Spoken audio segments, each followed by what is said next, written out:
Mes chers frères et sœurs, je vous salue tous avec beaucoup de joie. Comme vous le voyez, je suis revenue d'Italie après mon opération, donc j'ai maintenant deux hanches toutes neuves. Comme les vieilles voitures, vous savez, on remplace les pièces. Voilà. Et là, donc, je suis revenue il y a 2-3 jours et je suis contente de vous retrouver sur ce direct.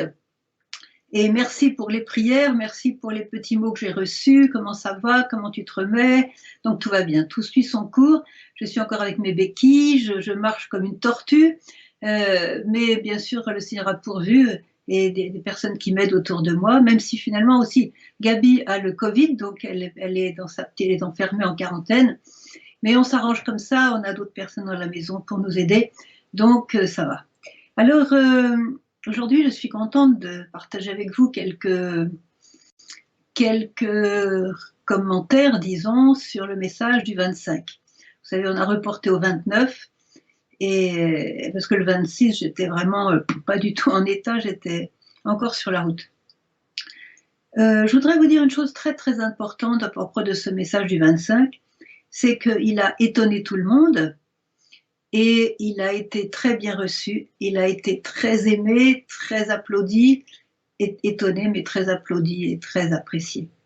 Quand la Vierge a donné à Maria le message, vous savez, moi j'étais pas là avec les traducteurs, hein, derrière elle, mais ils m'ont raconté. Et donc quand elle a reçu le message, elle s'est mise à pleurer. Et tout le monde se disait alors, oh, qu'est-ce qui se passe? Qu'est-ce que la Vierge lui a dit? Mon Dieu, qu'est-ce qu'on va entendre? Et tout, elle s'est mise à pleurer, vraiment pleurer, pleurer, pleurer. Et puis en fait, elle pleurait de joie. Voilà, c'est toute la différence. Elle pleurait de joie. Donc après, elle est rentrée dans la petite sacristie pour écrire le message. Et quand elle est revenue, elle avait le message en main, donc écrit en croate. Elle a regardé les personnes présentes. Elle a dit, ben, qu'est-ce que vous avez à être si triste? Mais vous êtes si triste. Qu'est-ce que vous avez à être triste?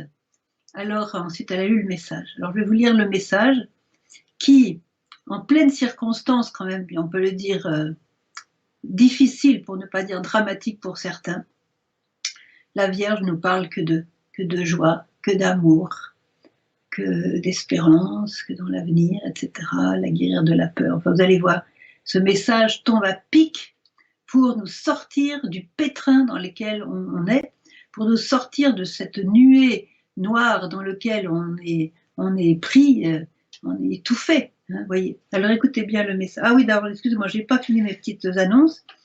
Alors, donc, on a eu des nouvelles. Il y a un bruit qui court, mais ce n'est pas encore confirmé, que Monseigneur Rosser, qui est en ce moment en Pologne, sera sans doute là pour célébrer la messe du jeudi soir dans la paroisse. Voilà. Ensuite, ici, on aura tous les offices de la Semaine Sainte, de Pâques, enfin, de toute façon, on a tous les offices toujours. Hein, c'est une paroisse exceptionnelle dans le monde, enfin presque exceptionnelle. Simplement, comme il y a le couvre-feu à 21h, tout sera mis avant 21h. Même la messe de minuit, il faudra que tout soit fini à 21h. Donc c'est un petit peu spécial, mais au moins on pourra dormir, en tout cas. Voilà. Une autre chose aussi, c'est que dans la communauté de Notre-Dame, Mère de la Lumière, ils m'ont demandé une petite intervention pour le vendredi saint. Donc ça va se produire à 20h le vendredi saint. Ça va durer 20 ou 25 minutes, c'est sur le vendredi saint évidemment. Et Yann vous donnera le lien pour y accéder. Alors bien sûr, comme c'est à 20h, ça sera un petit peu après les chemins de croix, les prières de l'après-midi, etc. Jésus sera déjà au tombeau, hein, mais on ne peut pas le diffuser avant, parce que c'est le moment où les gens seront chez eux, et donc il faudra le prendre à ce moment-là. Voilà. Voilà, ça c'était mes petites annonces. J'essaye d'être un peu rapide pour entrer dans le vif du sujet. Donc voilà le message que Marie a donné le 25 mars, le jour de l'Annonciation. Chers enfants, aujourd'hui encore, je suis avec vous pour vous dire, petits enfants, celui qui prie n'a pas peur de l'avenir et il ne perd pas l'espérance. Vous êtes choisis pour porter la joie et la paix, car vous êtes miens. Autrement dit, vous m'appartenez. Vous êtes miens. Je suis venue ici avec le nom de la reine de la paix. Le diable veut l'inquiétude et la guerre. Il veut remplir votre cœur de peur en l'avenir, alors que l'avenir est à Dieu. C'est pourquoi soyez humbles, priez et abandonnez tout dans les mains du Très-Haut qui vous a créé. Merci d'avoir répondu à mon appel. Alors, comme vous voyez, pour ceux qui s'attendaient à un message dramatique, à un message de guerre, à un message de mauvaises nouvelles, à un message de châtiment, un message noir, quoi, un message que la Vierge elle-même serait en panique, en quelque sorte. C'est tout le contraire. C'est une vraie mère, et c'est la vraie mère de Dieu. Alors quand elle nous dit « je suis avec vous », d'abord, il faut toujours se souvenir que c'est une expression biblique. Hein. C'est Dieu qui dit à ses prophètes « je serai avec toi ». L'ange a dit à Marie, le jour de l'Annonciation, le Seigneur est avec toi. C'est une expression biblique très répandue dans la Bible. Et qu'est-ce que ça veut dire? Ça veut dire « je combats avec toi ». Ça ne veut pas dire « je suis là à côté de toi, assis pour te caresser les joues, te prendre sur mes genoux, etc. » Ça, on peut le faire aussi. Hein. Pour une maman, elle le fait. Mais « je suis avec toi », ça veut dire ici « je combats avec toi ». Car mes chers frères et sœurs, vous savez bien que nous sommes tous en ce moment plus qu'ailleurs, plus que d'habitude, sur un terrain de combat. Et dans un terrain de combat, on a besoin d'aide. On a besoin d'un bon général en qui on a confiance, qui nous a donné les bonnes armes pour vaincre l'ennemi. Il nous informe sur l'ennemi, quel est le plan de l'ennemi. Ils nous informent de tourner à gauche, à droite, de s'arrêter, de bivouaquer, d'aller en avant. Un bon général, vous voyez. Et le bon général, c'est Marie. Elle est la reine des armées célestes. Et elle a pour elle tous les bons anges du ciel. Et quand elle nous dit « je suis avec vous », c'est tous ces bons anges qui sont avec nous. Tous les saints aussi. Vous voyez, elle a toute l'Église de son côté. Donc on n'a rien à craindre. Chers enfants, encore aujourd'hui, ça veut dire qu'elle nous l'a dit combien de fois. Et elle sera avec nous jusqu'à la fin de notre vie. Une mère n'abandonne pas son enfant sur le terrain de bataille. Donc aujourd'hui encore, elle est avec nous. Et comme elle est avec nous, elle en profite pour nous parler. Et qu'est-ce qu'elle nous dit? Je suis avec vous pour vous dire petits enfants. Là, c'est l'expression tendre, vous voyez, d'une maman. Mon tout petit, mon petit enfant. Celui qui prie n'a pas peur de l'avenir. Elle l'a dit déjà plusieurs fois. Elle a même ajouté, celui qui jeûne n'a pas peur du mal. Alors, celui qui prie n'a pas peur de l'avenir. Comment ça se fait? On est dans un monde difficile, l'avenir est plus que inconnu, incertain, et elle nous dit n'ayez pas peur. En fait, la peur a saisi le cœur de beaucoup de gens aujourd'hui. Ça, il ne faut pas le nier. La peur a saisi le cœur de beaucoup de gens aujourd'hui, et c'est une très mauvaise chose, parce que quand il y a la peur, il n'y a pas l'amour, il n'y a pas de place. On est pris par la peur, on devient centré sur soi-même, on devient... Vous voyez, celui qui prie n'est pas stressé. Dieu ne nous donnera jamais le plan qu'il a. D'abord parce que comme c'est un plan divin, ça nous dépasserait complètement. Vous voyez, les grandes entreprises font des plans. Sur plusieurs années, les politiciens, pour se faire élire, ils font des plans. Ils font semblant d'avoir des plans et surtout de vouloir les réaliser. Et Dieu ne donnera pas le plan. Pourquoi? Parce que nous sommes dans sa main et c'est sa main qui nous conduit. Vous voyez? Donc, celui qui prie, il a confiance. Celui qui prie, il est abandonné dans les mains de Dieu. Et cette prière qu'il fait lui permet de s'ouvrir à Dieu et de recevoir dans son cœur les rayons de lumière dont il a besoin pour aller de l'avant aujourd'hui. C'est pour ça que la Vierge répète toujours le mot « aujourd'hui ». Celui qui prie, il reçoit les informations de Dieu. Et on a pas seulement dans la vie des saints, mais combien de fois on a des exemples comme ça. Quelqu'un qui prie, on lui dit mais pourquoi t'as été à droite et pas plutôt à gauche alors que tout le monde allait à gauche? Ben, je sais pas, j'ai senti qu'il fallait que j'aille à droite. Ben oui.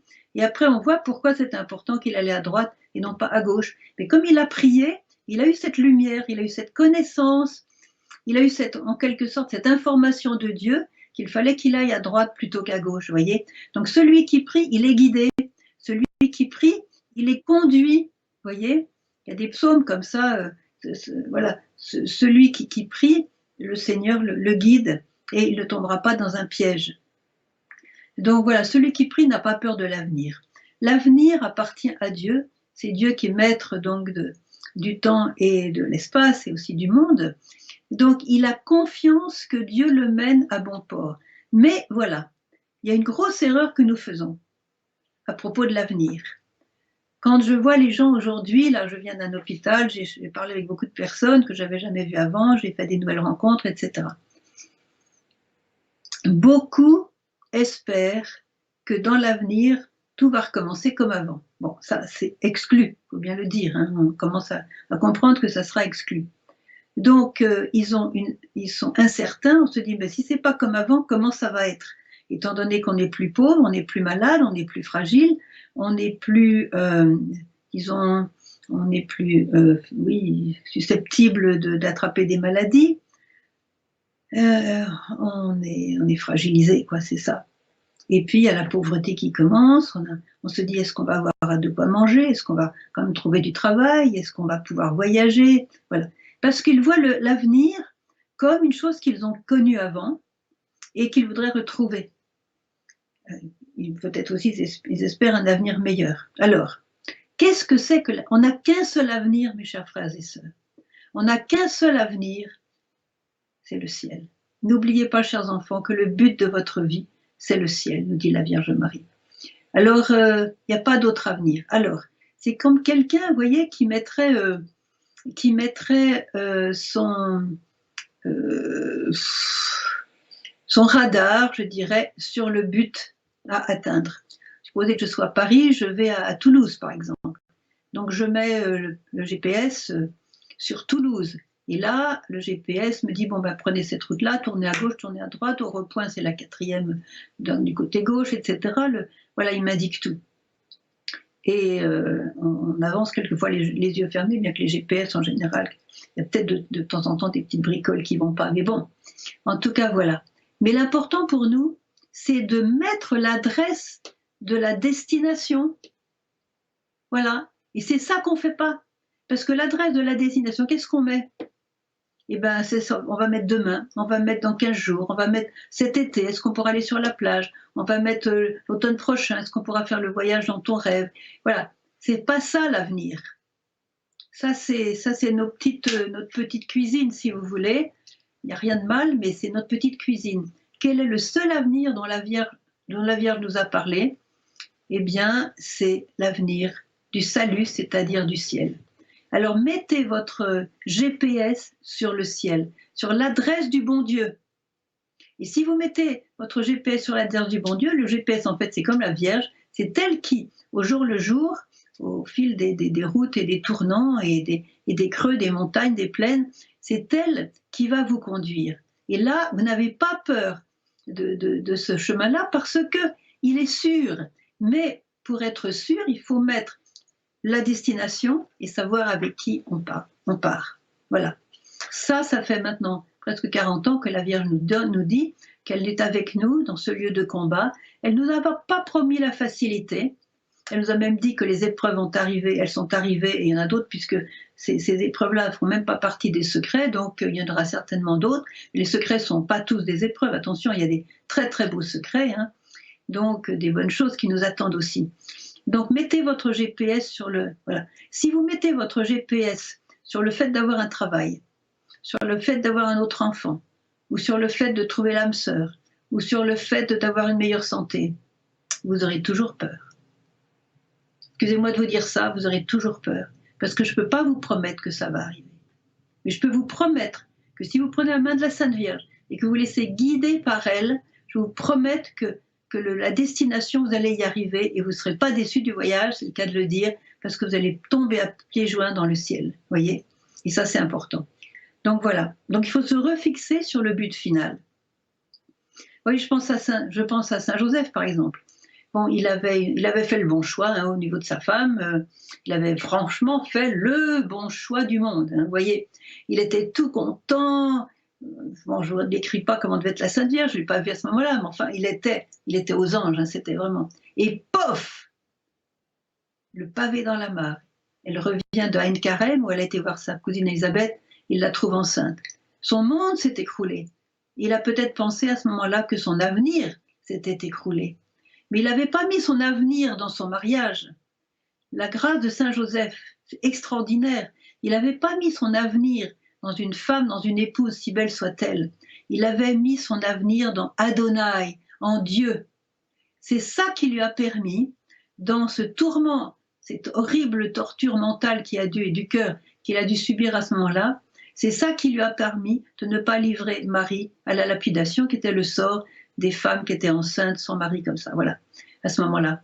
Donc c'est grâce au fait qu'il avait mis son GPS sur Adonai, sur le fait de vivre en conformité avec le Seigneur son Dieu, le Dieu vivant et vrai, le Dieu d'Abraham, d'Isaac et de Jacob, qu'il adorait. Donc grâce à cette adoration du vrai Dieu, il a été inspiré par l'Esprit Saint. Donc un ange est venu le voir et il a à ce moment-là reçu le message que l'enfant qu'elle portait venait du Saint-Esprit. Donc vous voyez, s'il avait mis son avenir dans une femme, il aurait peut-être livré Marie à l'habitation, il serait peut-être suicidé aussi, hein, qui sait. Mais là, le fait qu'il avait bien mis son gouvernail dans le bon sens, ça l'a sauvé et ça a sauvé Marie et l'enfant qu'elle portait. Vous voyez. Donc ça, c'est important et ça, c'est un effort qu'on doit faire parce que on est dans un temps où tout doit être un peu immédiat. Donc si on a comme avenir l'immédiateté, on aura peur. Ça, je vous le dis, vous aurez toujours peur si vous faites des plans à court terme. Faites vraiment le plan du salut, faites vraiment le plan que Dieu vous donne. Dans toute la Bible, dans l'enseignement des pères de l'Église, l'enseignement des saints, des mystiques, même les saints d'aujourd'hui, ils nous donnent des lumières extraordinaires. Voilà. Et puis confiez-vous. Voilà. Alors la Vierge, je suis à la première phrase. Mon Dieu, il faut que j'avance. Alors celui qui prie n'a donc pas peur de l'avenir et il ne perd pas l'espérance. Il ne perd pas l'espérance parce que Dieu est un Dieu d'espérance. Marie est une femme d'espérance. Et notre espérance, elle est certaine. Celui qui met son espérance en Dieu ne sera pas déçu. Celui qui met son espérance en une nouvelle voiture, ou trouver la femme de sa vie, ou avoir une meilleure santé, là, ça peut coincer complètement, vous voyez.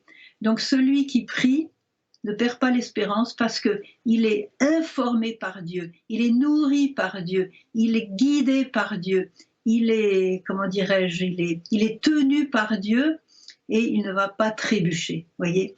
Et l'espérance, c'est pas l'optimisme, voyez. Il y a des gens qui sont optimistes et qui disent oui, tout ira bien, voilà, tout ira bien, on va bien s'en sortir, tout ira bien.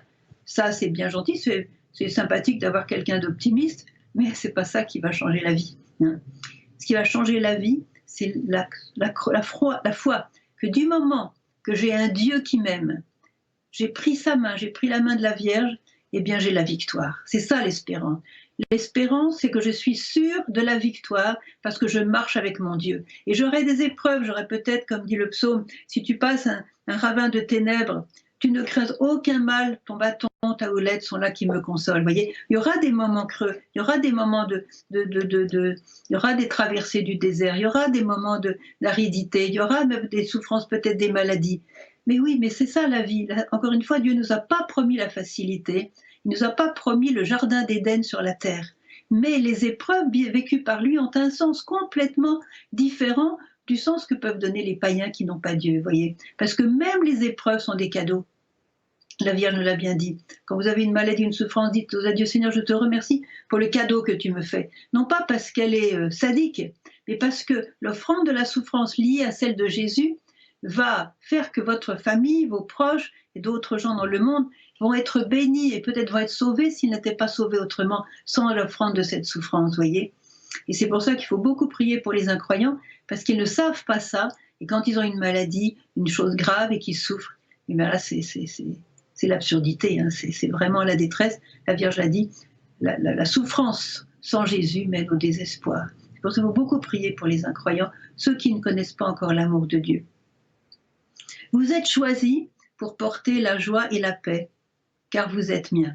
Alors on a été choisis, bien sûr, à partir du moment où on était baptisés, on a été choisis. Bon, c'est comme ça. Pourquoi on a été choisis, ne demandez pas.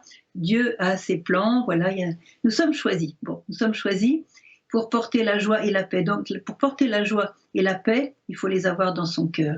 Et la prière, c'est justement le remplissage.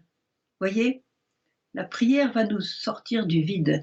La prière, c'est le remplissage de tous les dons de Dieu, de toutes les grâces de Dieu, les trésors de Dieu. Voyez, la lumière, la paix, la joie, la miséricorde. Soit c'est les trésors de Dieu et on se remplit dans la prière. Voyez, ça c'est magnifique. Donc, on est porteur. Voilà. Si on est porteur, car vous êtes mien. Alors, qu'est-ce que ça veut dire, car vous êtes mien? Ça veut dire que nous sommes consacrés. La Vierge a beaucoup insisté, ici à Medjugorje, mais aussi ailleurs, pas seulement Fatima, mais dans d'autres apparitions, du fait d'être consacré à elle. C'est une grande protection contre le malin et ses flèches empoisonnées, subtiles bien souvent, et ses poisons. Alors, être consacré, ça veut dire quoi? Ça veut dire lui appartenir. Mais quand je dis lui appartenir, c'est pas faire une belle prière de consécration comme on en a plusieurs, mais c'est vraiment prendre chaque élément de notre vie, de notre personne, mes yeux, ma bouche, mes oreilles, ma langue, mes pieds, mes mains, mon cœur, voilà, mon cerveau, tout va lui appartenir. C'est-à-dire que je ne vais rien faire, rien décider, sans au préalable lui dire, maman, qu'est-ce que toi tu en penses? Qu'est-ce que je dois faire avec ça? Ma langue, par exemple. Si j'ai consacré ma langue à la Sainte Vierge, est-ce que vous croyez que je vais blasphémer? Non. Est-ce que je crois que je vais dire du mal du prochain? Non. Fini. Ma langue appartient à la Sainte Vierge, je suis consacrée. Si je consacre mes oreilles et que j'entends quelqu'un qui critique mon voisin, qu'est-ce que je vais faire? Je vais dire, bah oui, t'as raison, qu'est-ce qui nous embête, celui-là? Non. Je vais partir en disant, si pour entendre ça, moi je préfère m'en aller. Parce que je ne veux pas entendre du mal. Vous voyez? C'est pareil pour les yeux. Est-ce que je vais me vautrer dans la pornographie si je suis consacrée à Marie? Non. Aujourd'hui, il y a une vague de pornographie qui tombe sur le monde, même sur les enfants. Eh bien, il faut se protéger les yeux. Si je suis consacrée, pas question de faire la pornographie, qui a comme conséquence, je n'ai pas besoin de vous le dire, beaucoup de péchés. Voilà. Alors, je suis venue comme, voilà, avec le nom de Reine de la Paix. Alors, j'avais donc bien déjà expliqué qu'est-ce que c'est que la paix, le shalom. Si elle est la reine de la paix, c'est pas un hasard pour notre époque, parce que, en fait, ce shalom, ça veut dire la plénitude.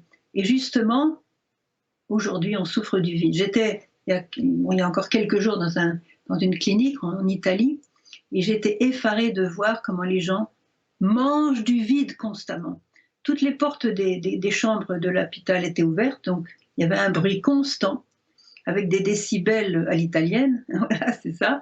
Et j'aime beaucoup les Italiens, voilà. Et en fait, notre propre chambre devait rester ouverte, et la télé. Si bien qu'il n'y a pas eu de silence.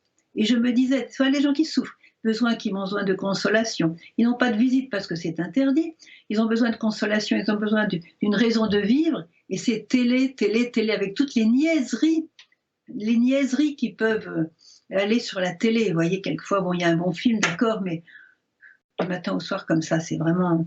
À un moment donné, je dis, mais j'en peux plus, je ne sais pas ce que je vais faire. Alors, bon, le Seigneur m'a fait montrer, c'est là qui m'a mise pour prier pour tous ces gens-là, d'accord. Alors, oui, alors. Et alors, donc voilà, donc elle est venue comme reine de la paix pour nous guérir justement du vide. Alors, le diable veut l'inquiétude. Alors, l'inquiétude, c'est un mot croate qu'on a traduit par inquiétude. Vous savez, le mot paix, se dit mir en croate. Et quand il dit le mot nemir, ça veut dire pas la paix. Donc on dit inquiétude, etc. Mais ça veut dire c'est le contraire de la paix. Et le contraire de la paix, c'est pas la guerre. Le contraire du shalom, de la paix, c'est le vide. Donc, le diable veut le vide. Et comme les démons cherchent toujours le vide pour se loger, c'est connu, ça fait partie de la psychologie des démons, ils cherchent les endroits vides pour aller les remplir. Et si nous sommes vides, on est menacé par quelqu'un qui ne va pas frapper à votre porte pour venir chez vous quand même, et c'est tous les démons qui circulent. Donc le diable, il veut l'inquiétude, ça veut dire il veut le manque de paix, il veut le vide et il veut la guerre. Voilà, parce que le vide entraîne la guerre. Quand on est vide et qu'on attire les démons, ils se battent et puis ils suscitent la haine, la jalousie, ils suscitent l'agressivité, le jugement, le rejet, l'égoïsme, enfin bon, bref, tout ça, vous voyez. Alors, le diable veut l'inquiétude. Donc, si vous avez l'inquiétude, surtout, surtout, priez, mes chers frères et sœurs. Mettez-vous devant, je ne dis pas le Saint-Sacrement, parce que ce n'est pas donné à tout le monde de pouvoir aller dans une église et se mettre dans le Saint. Ceux qui le peuvent, faites-le. Faites-le, c'est le remède contre tous les virus, pas seulement le Covid, mais tous les virus du cœur. Mettez-vous de le faire. Et si vous n'avez pas le Saint-Sacrement, imaginez en esprit que vous êtes dans votre église, et que vous êtes devant le Saint-Sacrement. Fermez les yeux et vous êtes là, en esprit. Le Seigneur vous donnera les mêmes grâces. Et tous ces rayons de lumière, des rayons de paix vont entrer en vous, comme à chaque fois qu'on adore Dieu. Voyez. Donc si vous avez l'inquiétude et la peur, faites ça. Arrêtez-vous, et au lieu de regarder votre écran, votre télé, vos iPhones et tout ça, arrêtez tout ça et mettez-vous devant celui qui va diffuser la paix, diffuser l'amour, diffuser la lumière, celle qui vous décevra pas. Bon, alors le diable, l'inquiétude et la paix, il veut remplir votre cœur de peur, bon, on a déjà dit ça, donc il va vous remplir de lui-même, peur de l'avenir, comme je l'ai dit tout à l'heure, alors que l'avenir est à Dieu, voilà. Notre seul avenir, c'est le ciel, l'avenir est à Dieu, le monde même est à Dieu, et Dieu fait tous ses efforts en tant que Dieu pour nous diriger vers lui et nous offrir le ciel. Mais pour cela, il faut prendre sa main, il faut vivre ses messages, il faut vivre la parole de Dieu, il faut vivre les commandements de Dieu. Il ne faut pas se dire, ce commandement-là ne me plaît pas, je vais faire les autres, mais pas celui-là. Ben, ça ne marche pas. Ça ne marche pas, on ne peut pas faire une entorse au commandement de Dieu. Parce que là, on laisse une porte ouverte au malin qui est trop content de trouver une entrée, il s'infiltre et après ce qu'il fait, il ne faudra pas se plaindre. Voyez. Alors soyez humbles, on a l'exemple de la Vierge Marie qu'on a fêté l'autre jour dans l'Annonciation. Pourquoi elle est si grande? C'est parce qu'elle est si petite. Voyez, elle est tellement humble qu'elle a dit, le Seigneur s'est penché sur son humble servante. Elle reconnaît qu'elle est humble. Et pour moi, il a fait des merveilles. C'est ça l'humilité, c'est de reconnaître ce qu'on est. Et on est des créatures. Voilà, on est des créatures, mais on a un Dieu extraordinaire. Alors soyez petits, ne cherchez pas la grandeur, ne cherchez pas à vous faire remarquer, ne cherchez pas. Imitez Marie en tout. Marie est humble. Jésus a été humble. Jésus doux et humble de cœur. Alors, c'est une prière que vous pouvez faire. En tout cas, Seigneur Jésus, rends mon cœur semblable au tien. Jésus doux et humble de cœur, rends mon cœur semblable au tien. Et elle termine comme ceci, priez et abandonnez tout dans les mains du Très-Haut qui vous a créé.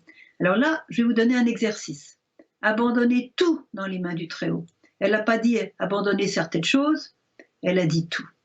Et si elle dit tout, c'est parce qu'on a besoin de ce tout et qu'on n'a pas vécu ce tout jusqu'à présent. C'est pour ça qu'on est malade et qu'on est dans les ténèbres. Il y a des choses qu'on n'a pas abandonnées. Alors, est-ce que j'ai abandonné mon travail au Seigneur? Est-ce que je lui ai demandé de vivre ce travail avec lui? Abandonnez votre travail au Seigneur et faites votre travail pour la gloire de Dieu avant tout. Est-ce que je lui ai abandonné ma santé? Est-ce que je dis, Seigneur, pour ma santé, pour mon corps, que ta volonté soit faite, quoi que tu me donnes de vivre, je serai content, l'important c'est de faire ta volonté. Abandonnez votre santé et votre avenir de santé au Seigneur. Si vous l'abandonnez, vous n'aurez plus peur, c'est lui qui va gérer. Est-ce que vous avez abandonné vos enfants au Seigneur? Est-ce que vous avez votre plan pour eux ou est-ce que vous les avez abandonnés au Seigneur en disant, Seigneur, fais de ces enfants-là, qui sont les tiens en fait, que tu m'as donnés toi-même, eh bien, fais-en les personnes que tu rêves d'avoir. Et moi, je vais les aider à suivre le chemin de la sainteté. Est-ce que vous avez abandonné vos plans d'avenir au Seigneur? Est-ce que vous y tenez mordicus? Ou bien est-ce que vous dites, Seigneur, ton plan, ça sera mon plan, voyez? Est-ce que vous avez abandonné vos affections au Seigneur? Voyez? Voilà. Alors là, je m'arrête parce que j'ai déjà dépassé mon temps. On va se retrouver tout à l'heure pour les questions, mais je vous en supplie, écoutez bien ce message, relisez-le, et surtout, mes chers amis, priez avec le cœur. Voyez, ça c'est la clé de ce message. Si vous priez, vous n'aurez pas peur, vous ne serez pas angoissé, vous n'aurez pas l'inquiétude, on n'aura pas la guerre, notre avenir sera assuré, on va vivre dans la paix et on va être témoin de cette paix pour tous ceux qui ont tellement peur autour de nous et qui sont tellement angoissés, voyez, et qui n'ont plus d'espérance, voyez. Il y a tellement de gens comme ça que maintenant beaucoup de jeunes et de moins jeunes se suicident ou vivent dans des maladies qui s'enferment dans des maladies, vous voyez, parce qu'on n'est pas témoin. Alors, je me souviens quand j'étais à l'hôpital, quelquefois, mais il suffit d'un mot. Je me souviens, là, celle qui était à côté de moi dans le lit, on était à deux dans le lit, elle dit, mais ça m'a beaucoup touchée quand tu es arrivée, je ne te connaissais pas, moi non plus, et la première chose que tu as fait, c'est de me faire un grand sourire. Je ne la connaissais pas, mais elle était très touchée, et du coup, ça a complètement béni notre relation entre nous, vous voyez. Voilà. Alors, même si on a des petits masques, on peut de temps en temps faire djoup, djoup, comme ça, faire un sourire. Ça coûte pas cher et c'est pas pour ça qu'on va prendre le Covid, hein, vous voyez. Au contraire, le fait de sourire, ça va plutôt lutter contre le Covid. Voilà, mes chers amis, on va maintenant passer aux questions. Merci de m'avoir écouté. Et ciblez vos questions, s'il vous plaît, sur le message. Je n'ai pas réponse à tout, je n'ai pas la connaissance de tout, je ne suis pas une encyclopédie, vous voyez, mais des questions sincères, voilà, pour vous faire avancer avec le Seigneur. Je vous attends. Voilà, à tout de suite.